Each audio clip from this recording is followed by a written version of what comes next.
para entender la oscura verdad de dónde encontraron a Bruce Lee cuando murió. Debemos desmentir la versión oficial y entrar en el apartamento de Betty Ting-Pei, donde el pequeño dragón dio su último suspiro, en circunstancias que el mundo aún se niega a aceptar. El 20 de julio de 1973, Hong Kong no solo perdió a una estrella, sino que fue testigo del nacimiento de una de las leyendas más turbias de la historia del cine. Durante décadas, la narrativa oficial intentó convencernos de que Bruce había fallecido en su propia casa, rodeado de paz y familia, pero los registros de la ambulancia y los testimonios filtrados cuentan una historia de sombras y secretos de alcoba. Bruce Lee no estaba en su residencia de Kowloon Tong cuando el destino lo alcanzó.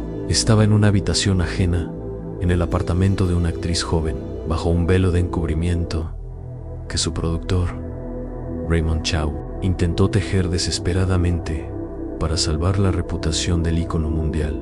La atmósfera en aquel apartamento de Beacon Hill era asfixiante. Aquella tarde de verano, Bruce, el hombre que había redefinido la fuerza humana, se quejaba de un dolor de cabeza que parecía perforar su cráneo. Lo que el mundo no sabía es que ese dolor no era fatiga por el rodaje de Game of Death, sino el síntoma de un cerebro que empezaba a expandirse contra las paredes de su propio hueso. En esta primera parte de nuestra investigación, analizamos por qué el lugar del hallazgo fue alterado en los primeros informes. La intención de búsqueda de millones de fans termina aquí.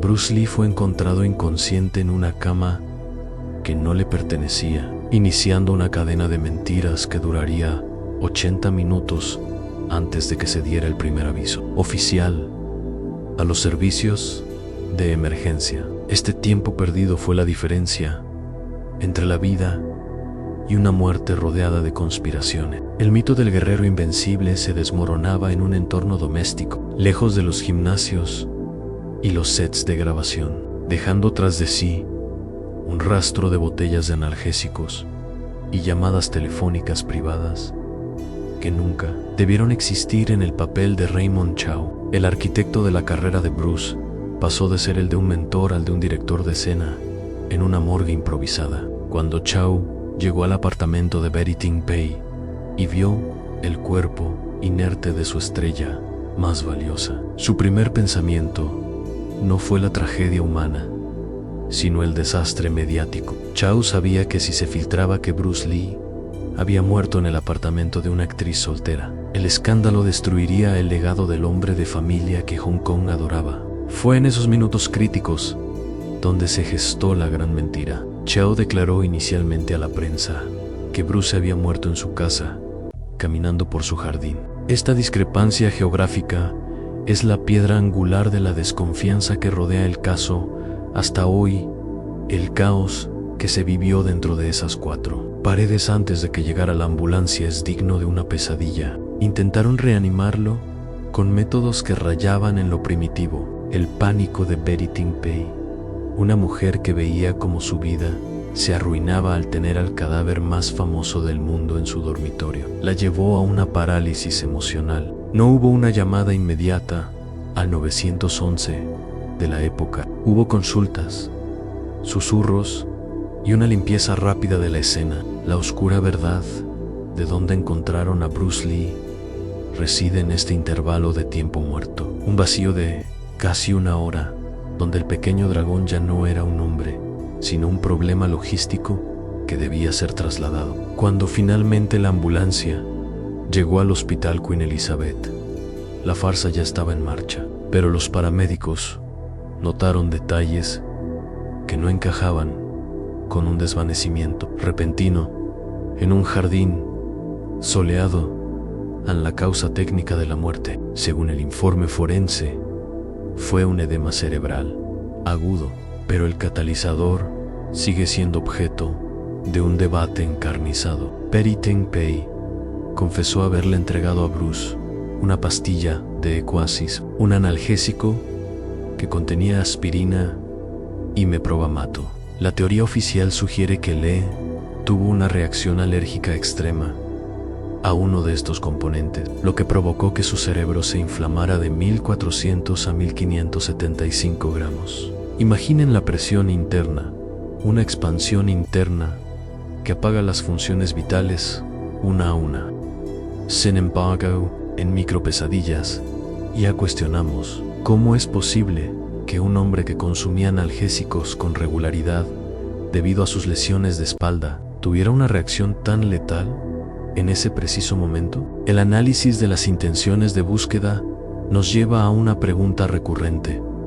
¿Fue realmente Eli Kujizi? Algunos expertos sugieren que el cuerpo de Bruce ya estaba al límite debido a la extirpación de sus glándulas sudoríparas en las axilas, un procedimiento que realizó para no verse sudado en cámara, pero que eliminó su capacidad de termorregulación. Aquel día en Hong Kong, el calor era insoportable, sin la capacidad de sudar adecuadamente. Bruce podría haber estado sufriendo un golpe de calor silencioso que el analgésico solo terminó de sellar.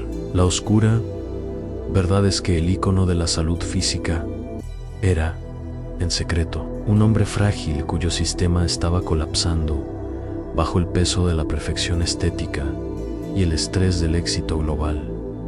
¿Qué fue lo último que dijo Bruce Lee? A diferencia de las despedidas dramáticas de las películas, las últimas palabras de Bruce fueron un reflejo de su vulnerabilidad humana. Se quejó de un dolor de cabeza que no lo dejaba pensar y simplemente dijo que necesitaba descansar un poco. No hubo discursos filosóficos sobre el agua o la lucha. Hubo un susurro de cansancio absoluto. Se retiró a la habitación de Betty para una siesta de la que nunca despertaría. Este momento de silencio es el más desgarrador de su historia. El hombre que podía romper tablas con 2 dedos fue vencido por un deseo mundano de cerrar los ojos y escapar de la migraña.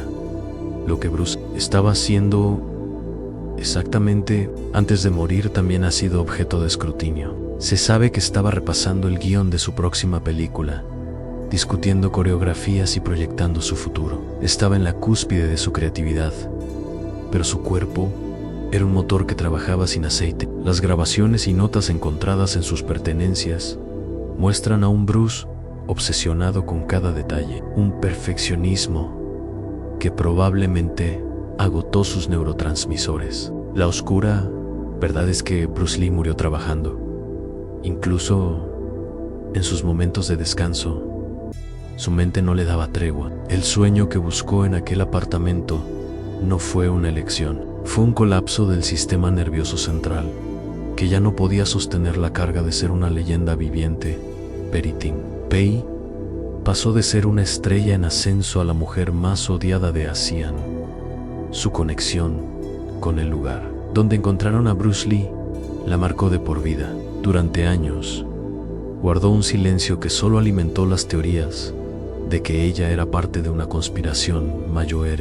Fue un toque de la muerte o algo más siniestro. Ella siempre sostuvo que solo quería ayudarlo, pero las contradicciones en sus primeras declaraciones la persiguieron. En el apartamento 67 de Beacon Hill, Betty se convirtió en la guardiana involuntaria de los secretos finales del dragón en el apartamento en sí mismo. Se transformó en un sitio de interés forense y místico. Muchos se preguntan por qué Bruce, siendo una figura pública tan vigilada, elegiría un lugar tan expuesto para sus encuentros. La respuesta reside en la soledad de la cima. Lee buscaba refugio de la presión mediática en lugares donde pudiera ser él mismo, lejos de la máscara de invencibilidad que el público le exigía. Sin embargo, ese refugio se convirtió en su tumba. El estigma sobre Betty Ting Pei fue tan grande que incluso se rumoreó que la tríada la había utilizado para eliminar a Bruce. Una teoría que, aunque carece de pruebas sólidas, refleja el nivel de desesperación de los fans por encontrar un culpable tangible para una tragedia tan absurda. El funeral de Bruce Lee en Hong Kong fue un evento de proporciones sísmicas. Más de 30,000 personas se lanzaron a las calles, creando escenas de histeria colectiva que obligaron a la policía a formar cordones humanos. Pero el verdadero misterio comenzó con el ataúd. Muchos se preguntan, ¿estaba el ataúd de Bruce Lee abierto? La respuesta es sí, pero lo que la gente vio no fue al Bruce que recordaban. El embalsamamiento y el efecto del edema habían alterado sus facciones, alimentando el rumor de que el hombre en la caja era un doble y que el verdadero Bruce se había ocultado o había sido asesinado por sociedades secretas. ¿Quién llevó el ataúd de Bruce Lee? Los nombres de sus portadores son un quién es quién de la época: Steve McQueen, James Coburn y Chuck Norris, entre otros. Pero incluso en este acto de respeto había sombras. Se dice que McQueen inicialmente no quería asistir por temor a la locura mediática en Hong Kong, pero finalmente voló a Seattle para el segundo funeral. La transición del cuerpo de Hong Kong a Estados Unidos generó sospechas de que se estaban ocultando pruebas forenses. El cambio de ataúd durante el traslado también fue motivo de cuchicheos. ¿Por qué cambiar la caja si solo se trataba de un transporte? Cada movimiento logístico tras su muerte fue interpretado como una pieza de un rompecabezas oscuro que intentaba ocultar la verdadera causa de deceso. Es imposible hablar de dónde encontraron a Bruce Lee sin mencionar el destino trágico de su hijo, Brandon Lee. En la conexión entre ambas muertes ha llevado a muchos a creer en una maldición familiar o en una operación de limpieza generacional por parte de enemigos ocultos. Bruce murió en un apartamento rodeado de misterio. Brandon murió en un set de filmación debido a una bala real que nunca debió estar allí. ¿Es casualidad o una oscura verdad que persigue al apellido Lee? Las intenciones de búsqueda de los usuarios suelen vincular estos dos eventos como parte de un mismo guión macabro.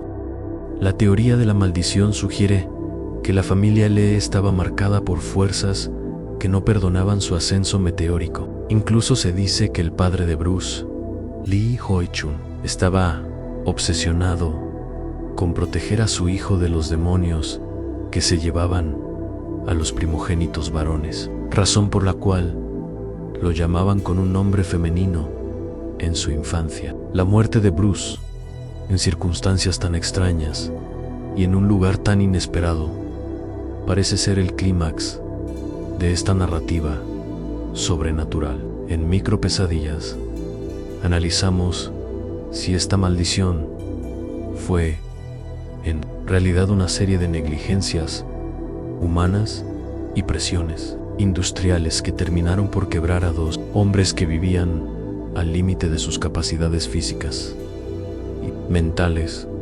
Una de las teorías más persistentes sobre la muerte de Bruce Lee es la del DMAC, o el toque de la muerte. Se dice que Bruce había ofendido a los maestros tradicionales de las artes marciales chinas al enseñar secretos milenarios a los occidentales. Según esta leyenda, un maestro se habría infiltrado en el círculo de Bruce y le habría propinado un golpe con retraso que causó el edema cerebral semanas después. Aunque suena a guión de película, esta teoría refleja la tensión real que existía entre Lee y la comunidad tradicionalista de Hong Kong. El hecho de que fuera encontrado en un apartamento privado y no en su escuela de artes marciales solo añadió combustible a la idea de una emboscada silenciosa. En las tríadas también aparecen en el radar de las conspiraciones. Se rumoreaba que Bruce se negaba a pagar dinero por protección a las mafias locales que controlaban la industria del cine. En Hong Kong, la muerte por causas naturales a los 32 años es difícil de digerir para muchos, por lo que la intervención de un veneno exótico o una sustancia indetectable por la ciencia de los años 70 sigue siendo una posibilidad que muchos investigadores independientes mantienen abierta. La oscura verdad de dónde lo encontraron podría ser el resultado de una vigilancia constante por parte de estos grupos, esperando el momento de debilidad de un hombre que se creía intocable.